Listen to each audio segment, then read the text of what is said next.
Grabación.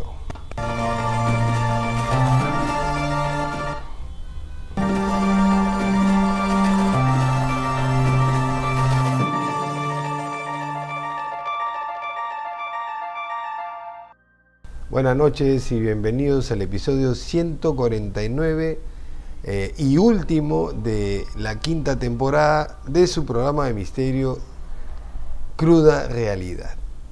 Quiero decir que ha sido para mí un placer haber estado con ustedes toda esta temporada, porque se han visto muchos misterios y cerramos esta temporada con un tema de lujo propuesto la semana pasada acerca de los misterios del famoso psiquiatra suizo Carl Gustav Jung. Así que sin más preámbulos, vámonos para la presentación.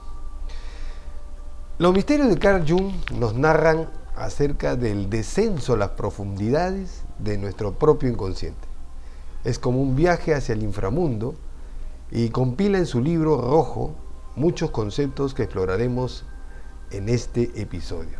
Y nos detendremos específicamente en el concepto de la sombra y la sincronicidad. El libro rojo es una obra profunda y compleja que documenta el viaje personal del psicólogo y psiquiatra suizo Carl Gustav Jung, que lo que hace es solamente un viaje hacia el autoconocimiento y la integración de su psique. A través de sus visiones, Jung explora temas como la muerte, la espiritualidad, la sombra, que la vamos a ver en detalle, la individuación, que es un factor que no se puso, ofreciendo una visión única y rica de la psicología profunda. Dado que el libro rojo de Carl Jung también es conocido como Liber Novus, y este no está organizado en capítulos convencionales como toda la mayoría de los libros, sino en sesiones con una estructura un poco compleja, el resumen de esto estará centrado en las sesiones y puntos relevantes. Así que veamos el primer video para ir entrando en contexto y de ahí sacar unas conclusiones.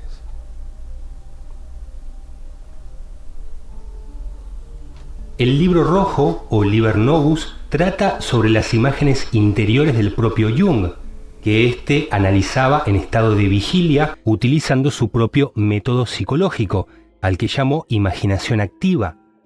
La imaginación activa es un método experimental que posibilita mantener un diálogo con el inconsciente sin perder el estado de vigilia, o sea, de manera consciente, donde la imaginación activa busca percibir lo que ya está presente, pero o no se ve o no se comprende.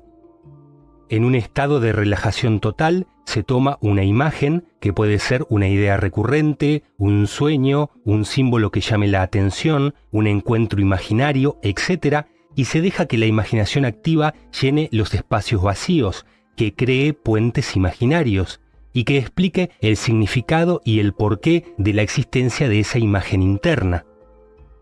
Jung decía que estas imágenes son el pensamiento inconsciente manifestándose de forma simbólica. En el libro rojo relata cómo durante este proceso fue visitado por tres figuras: un anciano llamado Elías, una mujer llamada Salomé y una enorme serpiente negra. El libro rojo ayudó a redefinir y madurar todos los conceptos de Jung, incluidos el inconsciente colectivo, los arquetipos y el proceso de individuación. Sobre este último, podemos decir que Jung concibió al mito del héroe, al viaje del héroe, como la forma simbólica universal más acertada para representar el proceso de individuación. Para Jung, el viaje del héroe no era otra cosa más que el proceso de individuación, donde el héroe se embarca en una aventura imaginaria, creadora y de autoconocimiento. Jung dice que inicialmente el héroe solo cuenta con una conciencia individual limitada, pero que con el transcurso de su viaje se manifiesta cada vez más la presencia de una suerte de guía, de un espíritu superior que conduce hasta la formación de una conciencia superior y colectiva. Y señala cómo en la antigüedad esto se representaba mediante metáforas y alegorías, en mitos como el de Hércules, Perséfone, Gilgamesh, Isis, Mitra, Dioniso, etc. donde la gesta heroica es el equivalente a una mutación ontológica, a una iniciación a la vida despierta, y cuyo objetivo es hacer que el héroe pueda superar la inconsciencia y despertar, que no es más que aceptar y unir tanto lo que se da en la psique como en el mundo exterior como expresiones de una misma existencia. Una existencia que por lo tanto requiere de la integración de lo inconsciente por lo consciente para su concreción. Esto nos da como resultado que la clave más importante para leer el Libro Rojo es nunca olvidar que todo gira alrededor de la idea de unión de opuestos, que según Jung da como resultado la recreación del uno, el renacimiento de Dios. La teoría de Jung se centra en el proceso de individuación y toda terapia es o desemboca en una cura para el alma, en una cura mental, ya que tácitamente identifica a la mente o alma como un nexo entre el espíritu y el cuerpo. Y así, según sus palabras, recuperar la vivencia de lo sagrado. Inclusive en el Libro Rojo podemos leer lo siguiente: el astro de tu nacimiento es una estrella errante y en transformación. Estas, niño de lo venidero, son las maravillas que darán testimonio de que eres un verdadero Dios. Y acá tenemos que un concepto recurrente en el Libro Rojo es afirmar que ese Dios se manifiesta de un modo único en cada persona, haciendo de ésta una personalidad completa y mejorada. Jung creía que la psique refleja cuestiones trascendentes por medio de la imaginación creativa, y que lo hace con un dinamismo que se renueva incesantemente, atrayendo todo lo periférico hacia un centro.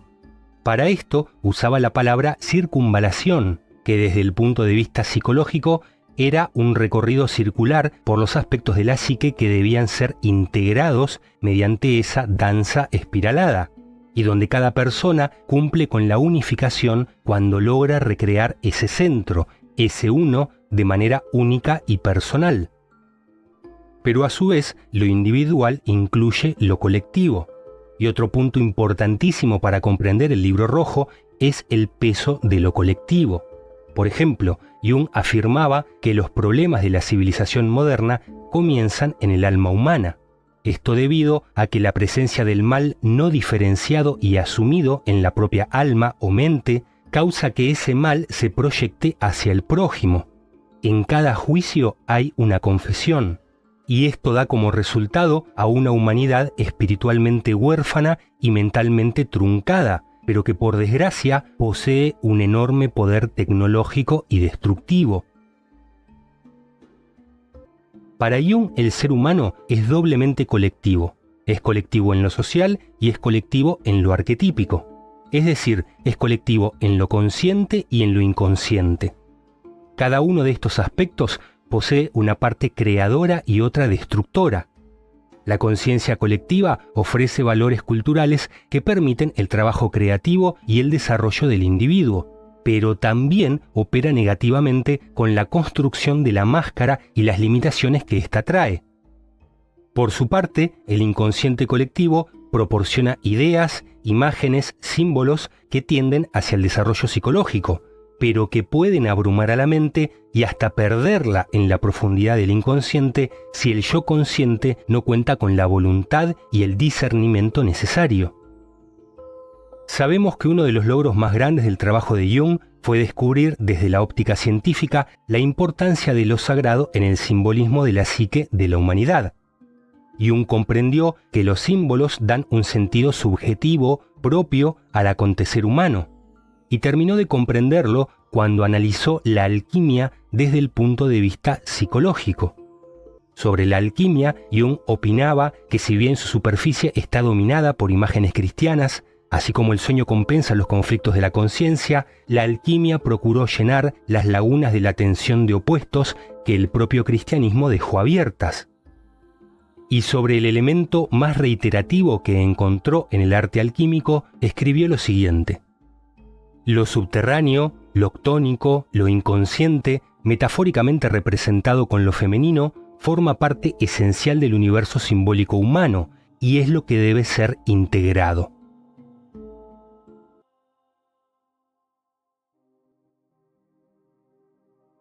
acá vamos a ir por partes.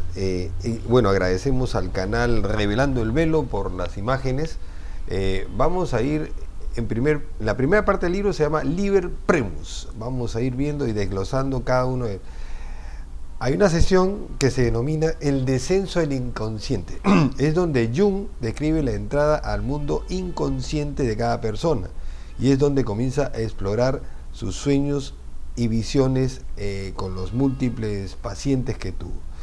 En cuanto a los puntos relevantes, tenemos primero la introducción a la técnica de la imaginación activa, que la veremos más adelante. También tenemos el encuentro con las figuras arquetípicas que representan los aspectos de la psique de una persona. Específicamente en el libro rojo habla de su psique y hay varios personajes que aparecen ahí. Y después habla sobre el tema de la exploración de la dualidad entre el consciente e inconsciente. En otra sesión se habla del espíritu del profundo y es donde Jung tiene el encuentro con el que él denomina el espíritu del all profundo o del profundo, que simboliza las profundidades del inconsciente colectivo. Es un sitio donde todos los pensamientos confluyen de una sola especie. Entonces, en cuanto a los puntos relevantes de esta sesión, tenemos el concepto de la muerte y el renacimiento psicológico, que eso es muy parecido cuando Jung se va a la India a estudiar todo el tema de los mandalas, el Bhagavad Gita, y ve el tema del karma y todas esas cosas.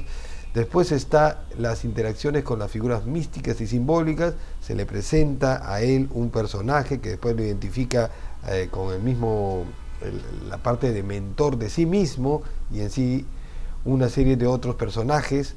Y también está las reflexiones sobre la necesidad de aceptar la oscuridad interior. Es donde acá Jung, en este episodio del espíritu de lo profundo, se da cuenta que una persona, para poder evolucionar, necesita definitivamente enfrentarse con su lado oscuro.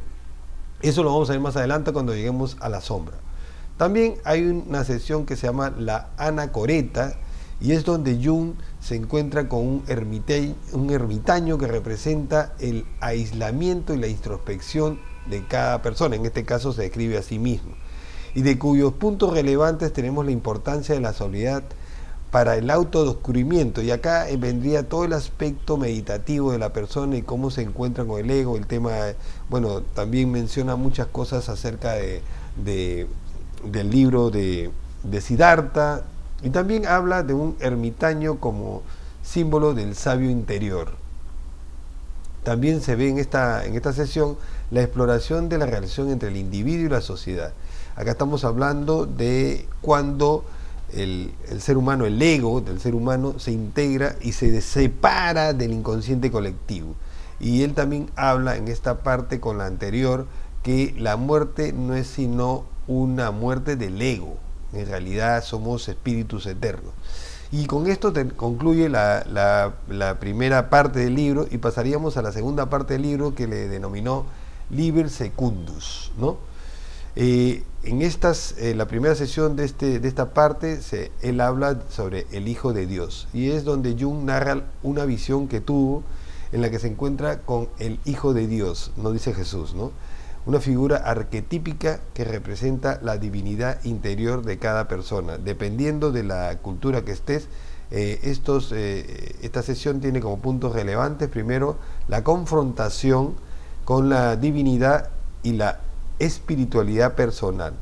También en esta sesión está la reflexión sobre la naturaleza de Dios y la religión, y también está en esta sesión la integración de la dimensión espiritual en la psique. En esta segunda parte vemos el aspecto de la muerte y cómo es que Jung explora este tema de la muerte tanto en lo literal como en simbólico. Al igual que en el libro El Kybalión, Jung dice que vivimos en un universo mental, y en esta parte la muerte no es sino es la muerte del ego. En realidad el espíritu sigue, es la muerte de lo que uno se conoce como el yo. En realidad somos una inteligencia cósmica según Jung. Y estos puntos relevantes de esta sesión implica la muerte como transformación y renacimiento ¿de quién? del espíritu, ¿no? Después está la importancia de enfrentar y aceptar la muerte, como que es un proceso donde se tiene que pasar y que la conciencia universal pasa y la vive a través de las diferentes especies. Y también habla de la muerte como una parte esencial del proceso de individuación, término que no vamos a ver en este episodio, que quizás se pueda ver en el futuro por un tema de tiempo, que trato de hacerlo lo más rápido posible para poder abarcar todos los temas de este extenso libro. También en esta segunda parte de este libro, se habla sobre el tema de la magia. Y es donde Jung se adentra en el mundo de la magia, habiendo estudiado la cábala, habiendo estudiado los libros de todo el tema de esotérico,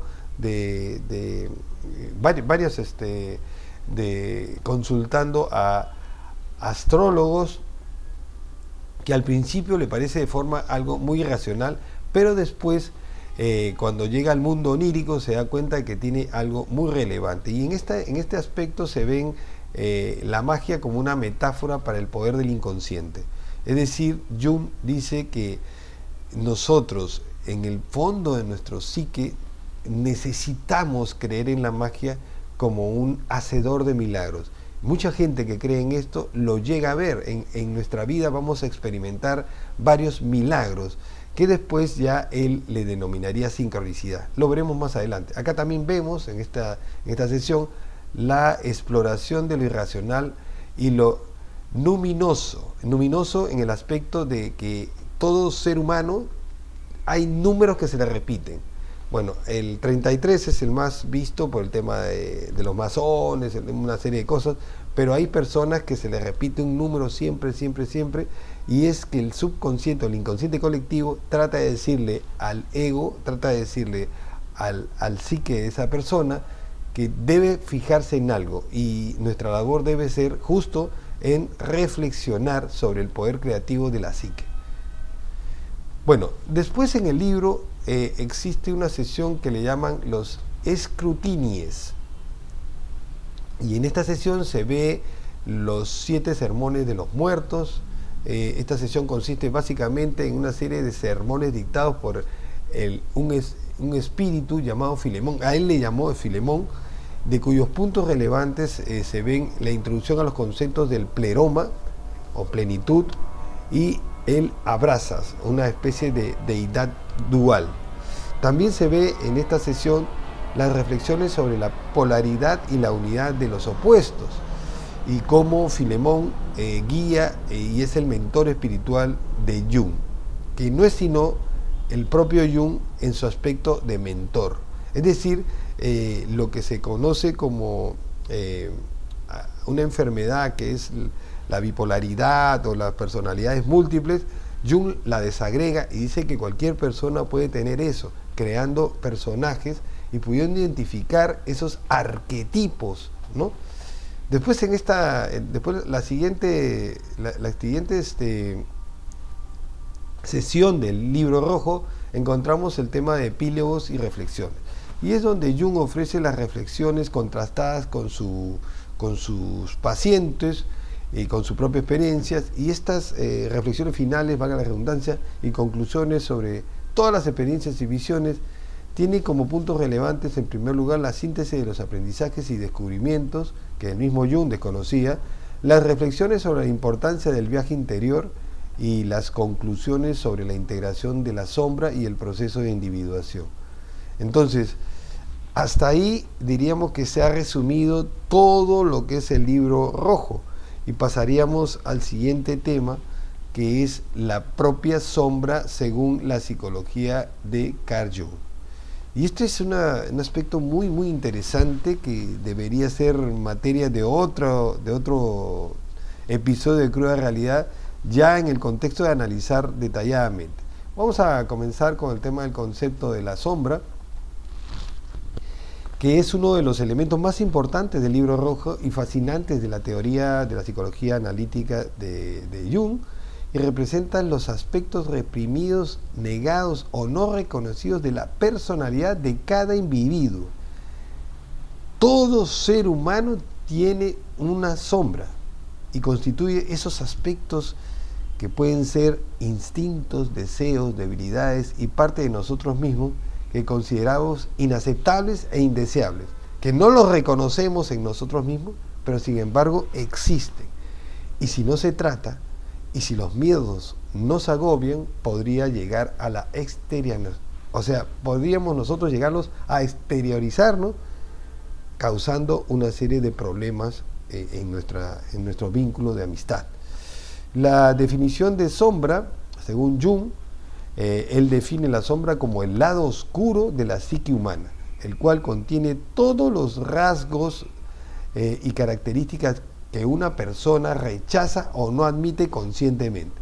Este aspecto de la personalidad está compuesto por impulsos, deseos, emociones reprimidas que a menudo se desarrollan durante la infancia y que continúan a la larga de la vida debido a las normas sociales y expectativas culturales de cada sociedad. Y antes de seguir ahondando en este tema, vamos a ver un pequeño video para ir entrando al tema, al contexto de la sombra.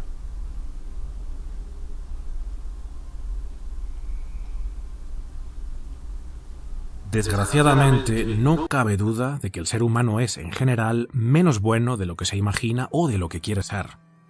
Todo el mundo lleva una sombra, una región oscura de la personalidad que es desconocida y que el ego no quiere reconocer. La sombra es una parte viva de la personalidad, y por lo tanto quiere vivir con ella de alguna forma. No se puede argumentar que no existe. No podemos usar la razón para deshacernos de ella.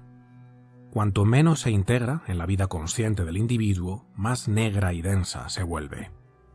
Forma un obstáculo inconsciente, frustrando nuestras buenas intenciones, hasta que tarde o temprano se produce una ruptura en el sistema psíquico. Enfrentarse a esta sombra es la primera prueba de coraje en el camino interior.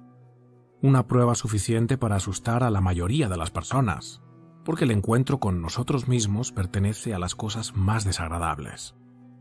Pero si somos capaces de ver nuestra propia sombra y podemos soportar saber sobre ella, entonces una pequeña parte del problema ya se ha resuelto.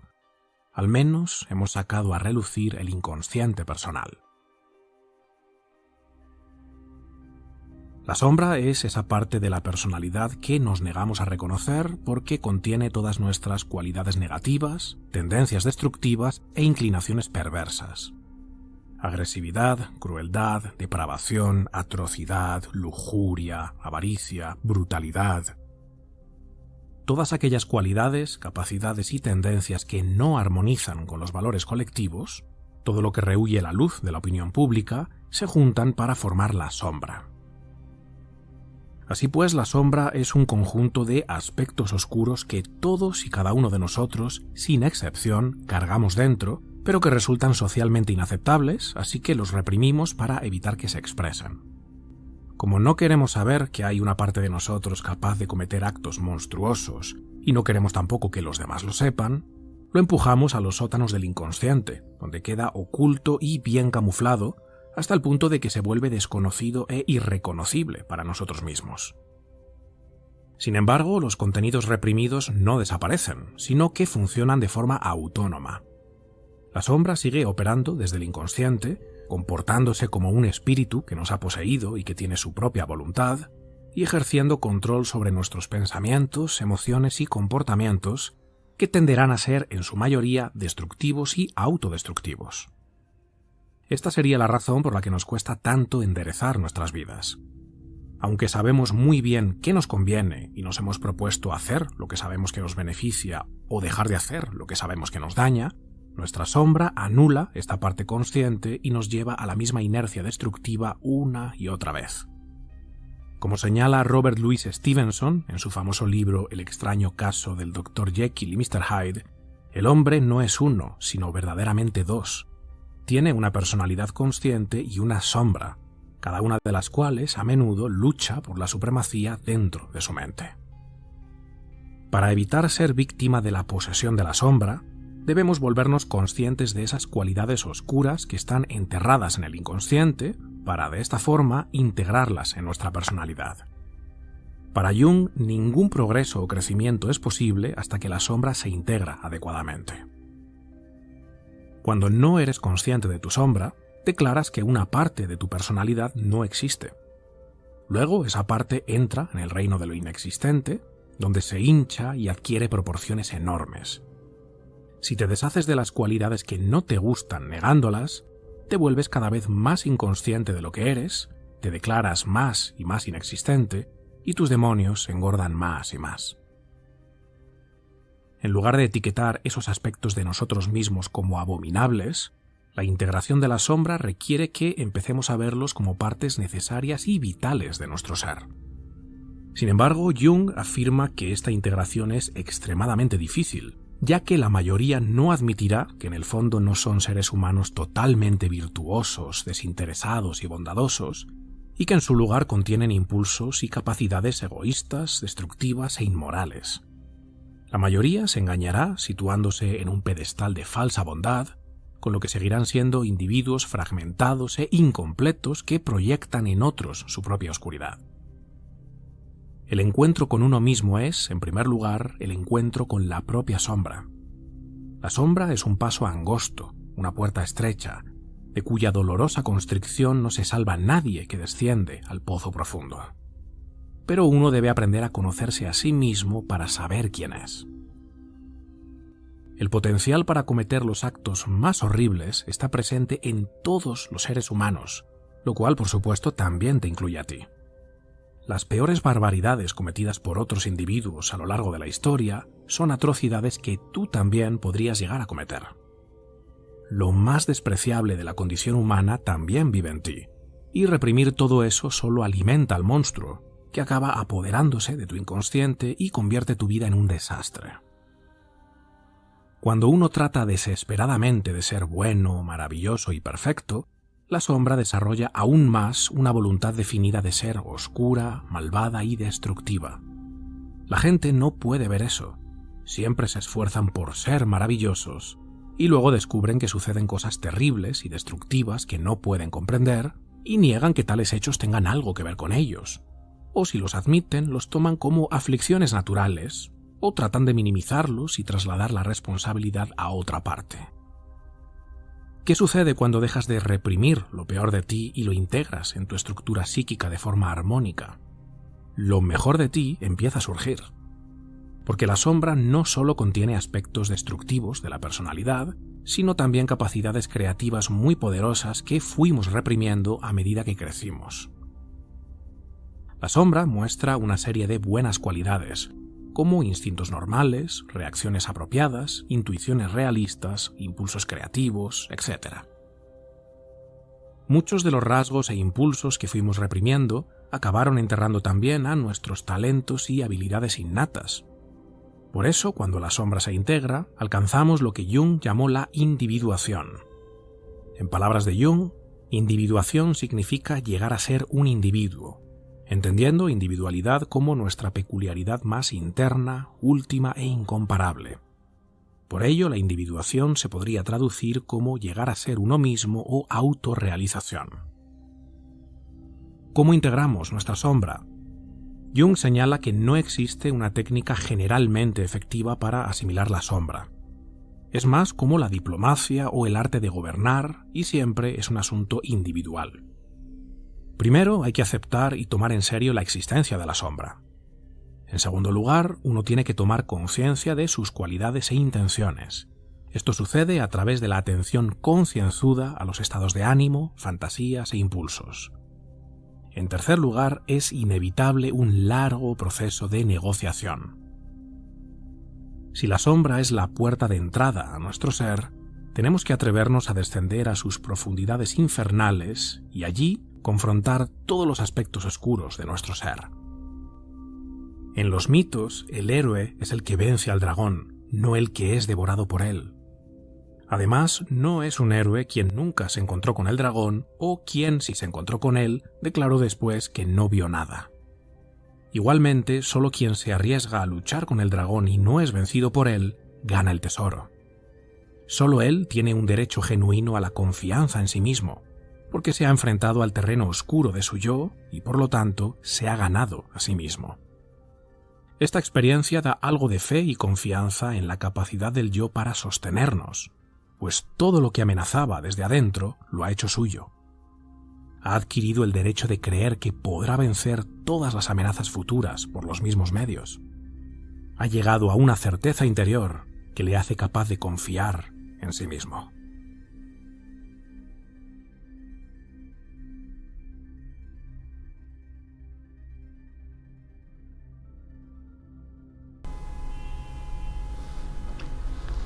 Bueno,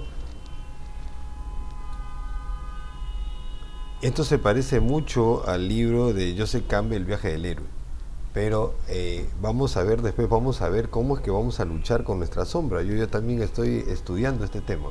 Primero vamos a ver el origen, cómo es que se forma este lado oscuro de nosotros, y según Jung es el resultado de la represión de ciertos aspectos de la personalidad que no encajan con las expectativas y normas sociales y personales. Y esto se comienza a agravar a temprana edad, a partir de los 4 años. Los individuos aprenden a suprimir comportamientos y características que son desaprobados por la familia, la escuela y la sociedad en general. Estos aspectos reprimidos no desaparecen, sino que se almacenan en el subconsciente formando la sombra. ¿Y cómo es que se manifiesta la sombra? Se puede manifestar de diferentes maneras que hay que tomar atención, porque esto podría salir a la vida cotidiana, es decir, impulsos, y la primera manifestación de la sombra la constituye la proyección, que es una de las más comunes, en donde la sombra se manifiesta a través de una proyección. ¿Cómo es esto? Esto ocurre cuando atribuimos a otros los sentimientos deseados o características que no podemos aceptar en nosotros mismos. Por ejemplo, una persona que rechaza su propia agresividad cuando ve a los demás como haciendo actos hostiles y agresivos. Jung acá dice que hay que tomar mucho en atención cuando a uno le desagrada a una persona y analizar por qué le desagrada. De repente es una persona que tiene estudios, no lo sé. Eso viene de la sombra.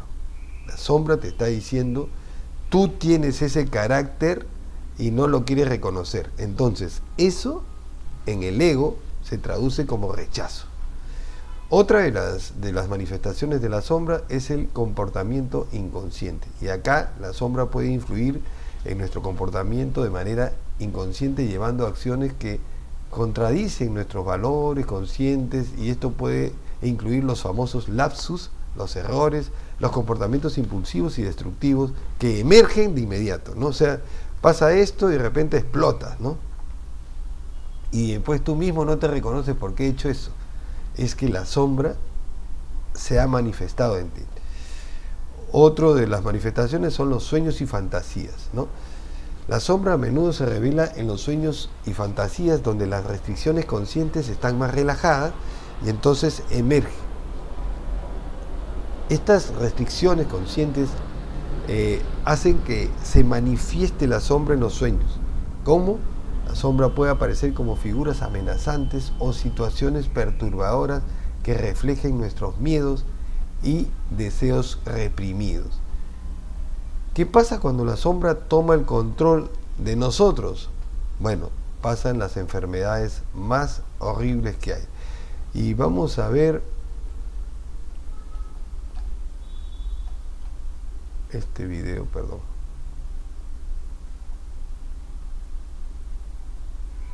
Ya, vamos a ver esto. ¿Cómo saber si tu sombra ha tomado el control de toda tu persona? Las 7 señales que lo revelan. Señal número 1. Juzgas a los demás con extrema dureza. Nuestra inteligencia está programada para jugarnos alguna que otra trampa al solitario, y el juzgar a los demás es una de ellas. Si has dejado que el vicio de tildar de ridícula a una persona que viste prendas que quienes mueven las piezas de la moda han decidido que no son para su edad, no solo corres el riesgo de convertirte en alguien desagradable, sino que estás evidenciando que la sombra ya ha ganado gran parte del terreno que te has esforzado tanto en negarle. Juzgar a los demás de manera impulsiva es una señal de que nos da pavor ser juzgados de la misma forma. Por lo tanto, nuestra inteligencia nos hace creer que, al adelantarnos y hacerlo primero, No caeremos víctimas de un atuendo payasesco o de otras actitudes socialmente reprobables, tales como malcriar a nuestros hijos o dejarnos dominar por nuestra madre cuando ya hemos celebrado nuestra tercera década sobre este planeta. Sin embargo, juzgar es una actitud que no solo demuestra nuestra falta de inteligencia emocional, sino que es una clara prueba de que debemos hacer algo para incorporar a nuestra sombra antes de que termine por devorarnos por entero. Señal número 2. Lo que consideras defectos imperdonables en otros son los aspectos que no toleras de ti mismo. Si odias a alguien, lo que odias de esa persona es parte de ti. Lo que no es parte de nosotros no nos molesta. El escritor alemán Hermann Hesse, contemporáneo de Jung, también hizo sus brillantes aportes para echar luz sobre esa esquiva sombra que corroe nuestro interior. ¿Te has puesto a pensar por qué odias tanto a ese colega, a esa vecina o incluso a tu hermano? Si esa característica que tiene es capaz de despertar tus instintos más destructivos, no cabe duda alguna de que tu verdadero fastidio es hacia ti mismo. Lo que realmente odias es no haber sido capaz de desprenderte de ese defecto que tantos problemas te trae. En otras palabras, lo que odias es una parte de ti. Señal número 4. Abuso de poder. Debido a que la has reprimido toda tu vida, tu sombra es impotente. Pero cuidado, porque la impotencia no nos convierte en personas inofensivas, sino todo lo contrario. Si observas el comportamiento de un tigre, verás que solo ataca al ser humano cuando se siente acorralado. Del mismo modo, al no poder expresarse libremente, tu sombra encontrará la rendija por la cual poder escabullirse y darse a conocer. Y uno de los terrenos más fértiles para que salga de su escondite es cuando te encuentras frente a alguien que no está en posición de defenderse. Ahora piensa, ¿cómo tratas a las personas que atienden al público o que cumplen servicios que se encuentran bajo tu supervisión? Si las palabras despóticamente y despectivamente fueron las primeras en las que pensaste, ya tienes otra evidencia de que tu sombra te está dominando. Señal número 4. Victimizarse. Llevar a cabo acciones reprobables para luego escudarse tras un rol de víctima es la estrategia perfecta para justificar lo injustificable. Pero hay algo peor que esto, realmente creer que eres la víctima de las situaciones en las que te ves involucrado, ya que esta falsa convicción te conducirá a perpetuar el daño que les provocas a las personas y al que hoy mismo podrías ponerle fin. Señal número 5. Vulnerar los derechos ajenos para conseguir los fines propios. No es necesario ostentar un cargo de poder para ser capaces de arrasar con los derechos de los demás. Basta con colarse en la fila del banco, con no respetar la preferencia de los vehículos que salen de la rotonda, o con no cederle el paso a los peatones que se encuentran cruzando la calle cuando nos disponemos a doblar con nuestro auto, y así hacer añicos los derechos de los otros para sacar una ventaja. Esta es una señal inequívoca de que debes hacer algo para invitar a tu sombra a formar parte de ti, porque es muy claro que está tomando el control, y esto podría tener consecuencias que lamentarás más adelante. Señal número 6. Presencia de sesgos y prejuicios que ignoramos. Si en este momento te preguntamos si te consideras una persona prejuiciosa, lo más probable es que respondas que no. Sin embargo, ¿por qué te desagrada el nuevo novio de tu hermana o la amiga de tu hija? ¿Es porque realmente los consideras una mala influencia para las personas que amas? ¿O porque su estilo de cabello, su color de piel y sus ideas liberales van en contra de lo que crees moralmente correcto? Apela a la mayor sinceridad posible en tu respuesta, porque quizás esos prejuicios y sesgos que ignoras que tienes te estén impidiendo ver a la persona que hay detrás de una apariencia física que no aceptas. Señal número 7. Complejo de Salvador. Creer que somos seres iluminados que hemos sido puestos en esta tierra para ayudar a las demás personas a ver la luz puede ser señal de que somos precisamente lo contrario, especialmente si creemos que todo lo que hacemos está bien, incluso aquellas cosas que dañan a los otros. El complejo de Mesías o de Salvador puede llegar a ser muy peligroso si no sabemos cortarlo a tiempo, ya que nos da el permiso de hacer lo que sea en beneficio de los demás.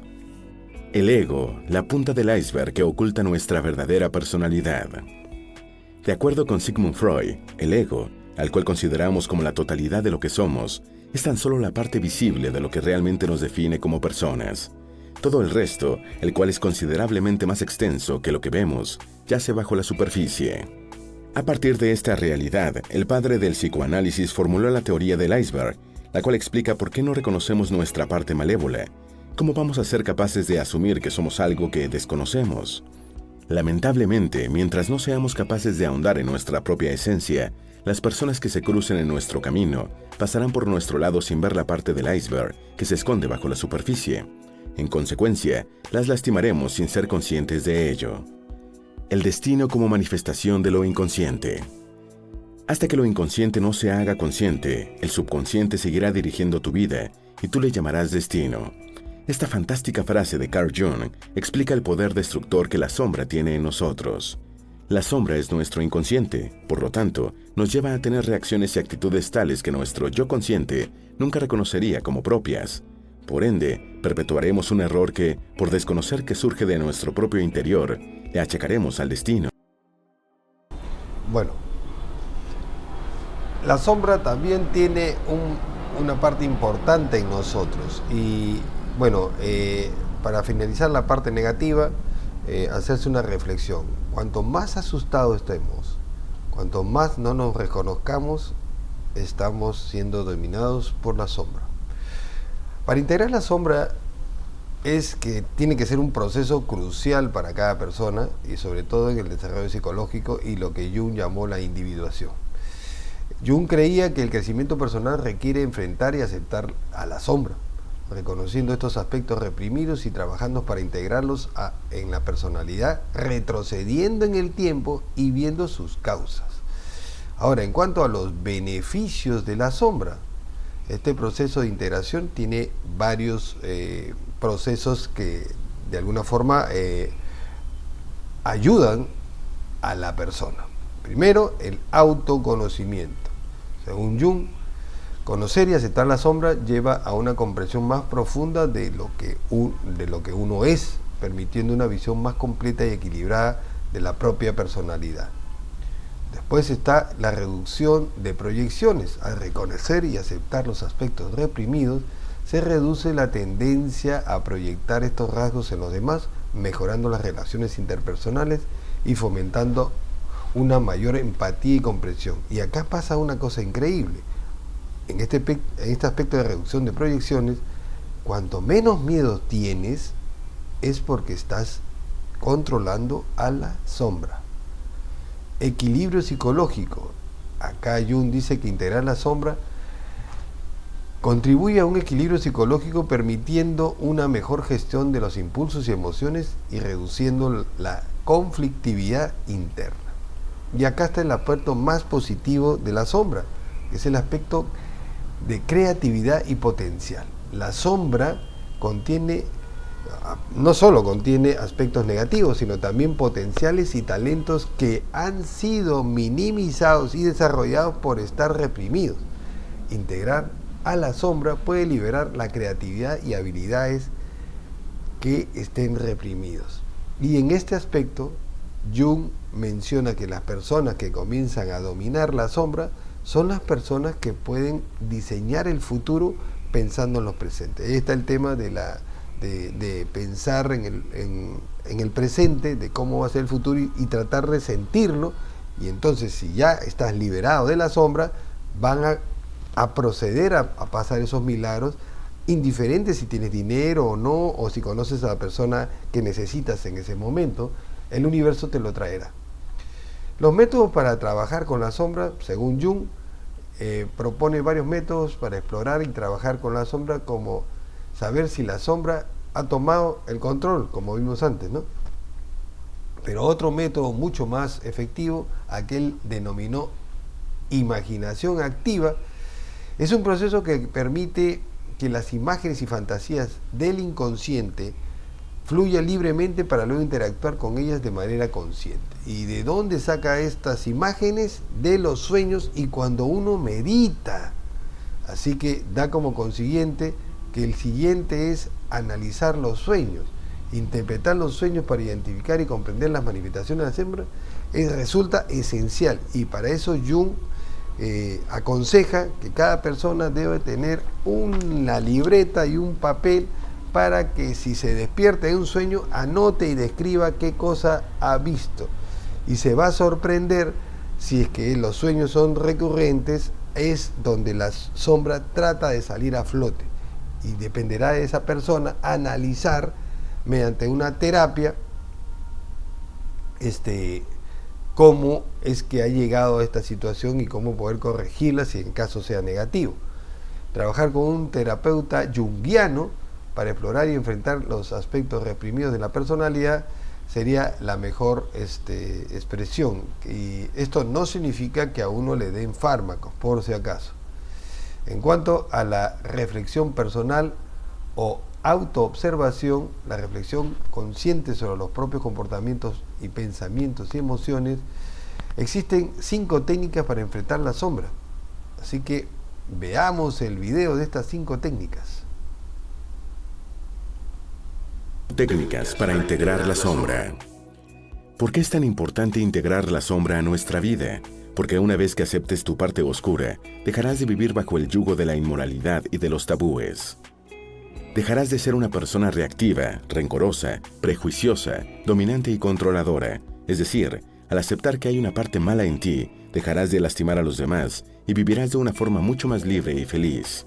Por ello es que hay fuertes intereses de que no te conectes con tu sombra, ya que si todos lo hiciéramos, todo el control psicológico que ejercen los grupos de poder sobre nosotros se desmoronaría y figuras tales como el consumismo, las terapias psicológicas y el sentido de pertenencia a las masas se desvanecerían.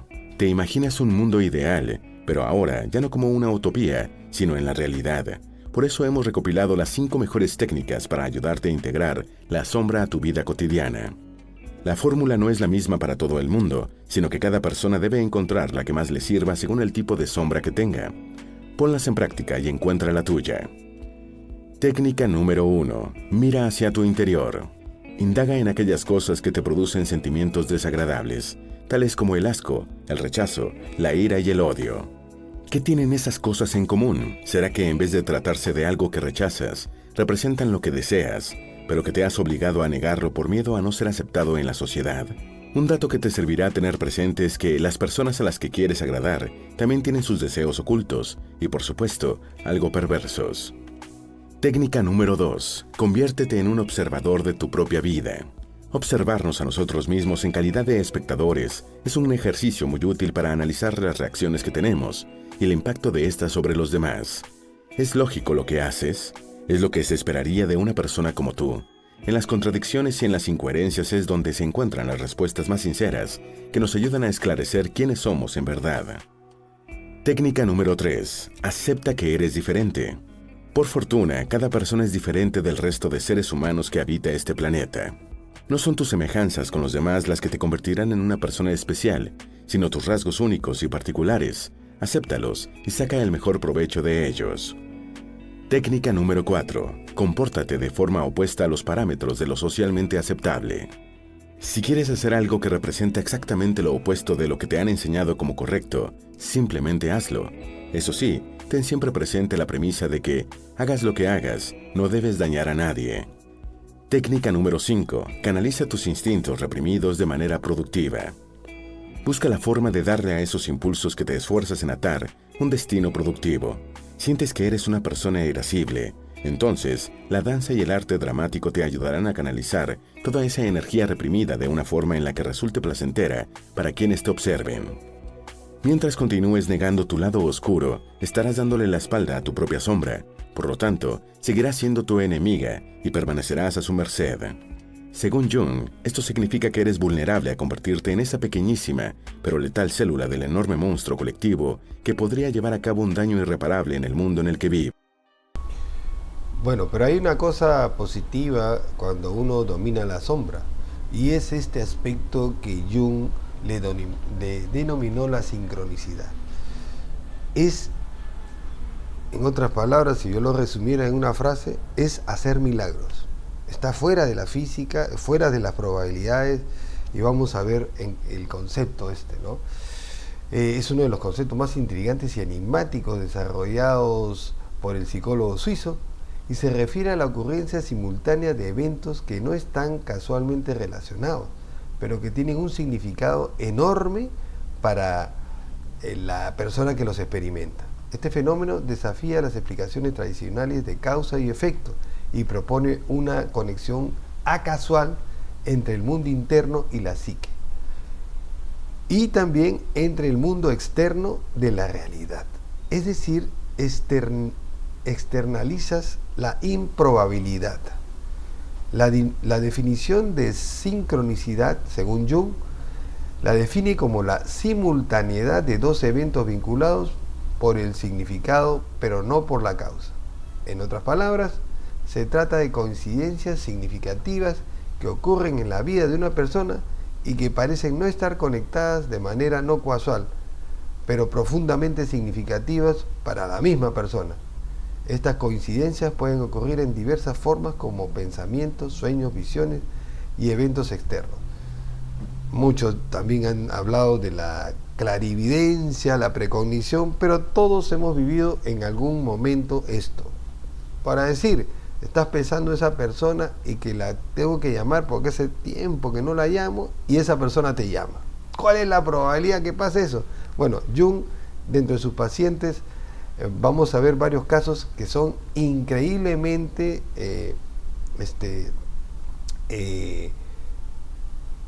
astronómicamente improbables. Así que el origen y desarrollo de este concepto de sincronicidad surgió a partir de las experiencias y observaciones clínicas de Jung, así como el interés por la filosofía oriental, las tradiciones esotéricas, la meditación, y esas experiencias claves llevó a Jung a desarrollar esta idea, y fue el famoso caso del escarabajo dorado, donde una paciente le relató un sueño sobre un escarabajo dorado, y en ese mismo momento un escarabajo similar golpeó la ventana de su consultorio de Jung. Él atrapó al insecto y este evento, no relacionado casualmente, tuvo un profundo significado para el proceso terapéutico del paciente, y fue el mismo Jung el vehículo que transportó, de alguna forma cerrando el vínculo entre el inconsciente colectivo y el deseo del paciente. Una de las características de la sincronicidad es la coincidencia significativa. Que esta característica, que es la principal de la sincronicidad, no es sino la coincidencia de eventos que no están casualmente conectados y que tienen un significado profundo solo para la persona que los experimenta, no así su vecino, su compañero, su pareja, no. Es solo para la persona que la experimenta, ya que ella es la capaz de unir todos estos aspectos. Estaba pensando esto y esto pasa, ¿no? Otra característica es la acausalidad, a diferencia de las relaciones causales o las probabilidades donde un evento causa otro. La sincronicidad implica una conexión acausal, lo que significa que los eventos ocurren de manera simultánea, en tiempo real, sin una reacción, causa o efecto obvia. También está el significado personal. En la sincronicidad es profundamente subjetiva y depende del contexto y la percepción de cada persona. Lo que es sincrónico para una persona puede no tener ningún significado para la persona o para el mismo terapeuta. Es la misma persona que encuentra la relación. Y en ese aspecto, Jung menciona que hay varios tipos de sincronicidad. En primer lugar está la interna-externa, que son las coincidencias entre eventos internos, es decir, pensamientos y sueños, precogniciones, instintos, y eventos externos, o sea, situaciones y encuentros como que, oye, yo nunca había viajado a este lugar, pero ya la había imaginado en el sueño. Por ejemplo, pensar en una persona y recibir la llamada de ella que estábamos diciendo. La segunda coincidencia es la interna, que es cuando las coincidencias entre eventos internos, como soñar en un tema que tú has estado pensando y luego tener pensamientos recurrentes sobre el mismo tema durante el día. Bueno, a mí me ha pasado varias veces esa parte, ¿no? Que yo me he ido a la cama pensando en una cosa y he tenido un sueño relacionado a eso.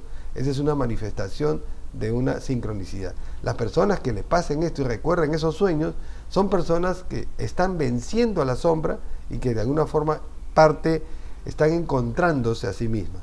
También existe la externa, que no es sino las coincidencias entre eventos externos, como encontrarse repentinamente con una persona en diferentes lugares. Eso sí me ha pasado varias veces, ¿sabes? Sin ninguna razón aparente. Y esto es porque tú estás siendo el peón de esa persona. En cuanto a la importancia de la sincronicidad, tenemos que la sincronicidad tiene implicaciones importantes en la psicología de la vida cotidiana. Y una es la confirmación de que existe un inconsciente colectivo, al cual Jung utilizó en la sincronicidad como la evidencia de este aspecto, este fenómeno de la especie, y que existe también en otras especies, y que también está ratificado por la ciencia como el fenómeno del mono 100, sugiriendo que todos los seres humanos y todos los seres de una misma especie están conectados a través de patrones arquetípicos y símbolos compartidos. Por eso se habla del poder del símbolo. Otra importancia es la profundización del autoconocimiento.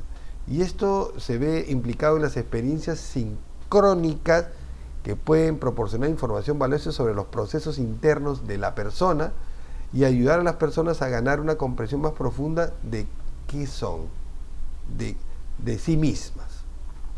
También está el mismo sentido, significado y propósito. En cuanto a las coincidencias significativas, pueden proporcionar un sentido de dirección y propósito en la vida, ayudando a las personas a sentir que sus vidas tienen un propósito y un significado más profundo de lo que ellos ven. Señalar repetidamente en algo significa que el subconsciente te está diciendo que te atrevas a hacer eso. Y más bien al contrario, si se bloquea las cosas en algo, significa que no debes ir por ese camino y no debes insistir. Y cuanto más insistas, más se va a bloquear. La sincronicidad puede reforzar las creencias en cuanto a una conexión espiritual o en un orden superior, proporcionando una perspectiva más amplia de la vida y del universo. Vamos a ver algunos ejemplos de sincronicidad que Carl Jung nos habló. En primer lugar está la del caso del escarabajo dorado. Como se mencionó anteriormente, el caso del escarabajo dorado es un ejemplo clásico de Jung y lo vamos a pasar. Después está la de sueños y realidad. Soñar con un viejo amigo y luego recibir una noticia inesperada sobre esa persona al día siguiente. Es una de las partes más, diríamos, más comunes. Pero también está el tema de los números recurrentes, y por eso sirve mucho llevar un diario, ver repetidamente una secuencia específica de números en diferentes contextos, lo cual puede tener un significado especial para una persona. Hace poco me dijeron que, por ejemplo, el número 7 está asociado a la suerte, pero también a la salud. El número 8 estaba asociado al dinero, a la riqueza, y el número 9 está relacionado al amor. Entonces, un amigo me dijo, bueno, pero eso yo nunca lo veo. No, sí lo ves, porque no solamente es un tema en los números de un reloj digital, puedes verlo sumando, restando, todas esas cosas. Increíblemente, ahora paro viendo esos números por todos lados. Bueno, eso obviamente lleva a la conclusión de que también existen las críticas y controversias en todo el trabajo de Jung. El concepto de sincronicidad es uno de los más castigados en este sentido, ya que ha sido objeto de críticas, latigazos, controversias dentro de la comunidad científica y psicológica, lo cual le obligó a Jung a separarse de su mentor, Sigmund Freud. Algunos críticos argumentan que la sincronicidad puede ser explicada por un sesgo de confirmación y la tendencia humana. Eso fue antes de conocer a este sobreviviente de las 2 bombas atómicas de Hiroshima y Nagasaki, que fue algo espectacular que le pareció a Jung que no podía pues ser, ¿no? A buscar patrones de significado y eventos aleatorios. Y otros cuestionan la falta de evidencia empírica, claro, porque es personal, pues no puede ser una evidencia empírica porque una persona es diferente a otra, ¿no? Y la imposibilidad de estudiar este fenómeno de manera científica. Entonces, por conclusión, tenemos en realidad para todo el trabajo de Jung, tenemos varias conclusiones. Primero, en cuanto al descenso al inconsciente, Jung narra que el descenso a las profundidades del propio inconsciente, como una especie de viaje a un inframundo, similar a las travesías míticas de los héroes que han estado en las historias desde que el hombre escribe en las cavernas, deben descender a los reinos oscuros para enfrentarse a sus demonios internos. No hay una película que no tenga esto. El 99% de películas se hacen con el guión de Joseph Campbell, y todo esto es del viaje del héroe. Este descenso es una metáfora de confrontar y aceptar las partes reprimidas y oscuras de uno mismo, conocidas como la sombra. Y acá nos da la siguiente conclusión en cuanto al viaje del héroe. Todos tenemos eso, por eso nos gustan las películas. El camino que Jung sigue en sus visiones es similar al arquetipo del viaje del héroe, la teoría que llevó al libro exitoso de Joseph Campbell, de la cual se hacen las películas, en su libro El Guión, en donde el protagonista se enfrenta con pruebas y encuentra ayudantes y antagonistas y finalmente regresa con un conocimiento más profundo y sabiduría. Este viaje es una metáfora del proceso de individuación, según Jung, en el cual uno debe atravesar pruebas, etapas y diferentes retos con el fin de integrarse y poder salir airoso de este aspecto, y estamos hablando de la psique. En cuanto al tema de las figuras arquetípicas, que no lo hemos visto en profundidad, las figuras de Jung encuentran sus visiones como el anciano, el sabio, el niño divino, el ánima o animus, representan diferentes aspectos de su psique y de la psique colectiva. Estas figuras son metáforas de las fuerzas universales y patrones de comportamiento que residen en el inconsciente colectivo, y su interacción con ellas simboliza el esfuerzo por equilibrar y organizar estos aspectos de su vida cotidiana que todos podemos utilizar. Y en cuanto a la imaginación activa, Jung dice que es un proceso de diálogo con las figuras internas y la exploración de las visiones, y que es una metáfora de las técnicas de imaginación activa, y que este método es una herramienta para acceder, trabajar con el contenido onírico y de las visiones, cuyo único fin es utilizar a la sombra para beneficio de la persona. Y eso sería todo este resumen súper comprimido del trabajo de Carl Gustav Jung, que me ha gustado compartir con ustedes, y también invitarlos la próxima semana al inicio de la sexta temporada del episodio 150. Buenas noches, no se vayan, solamente he cortado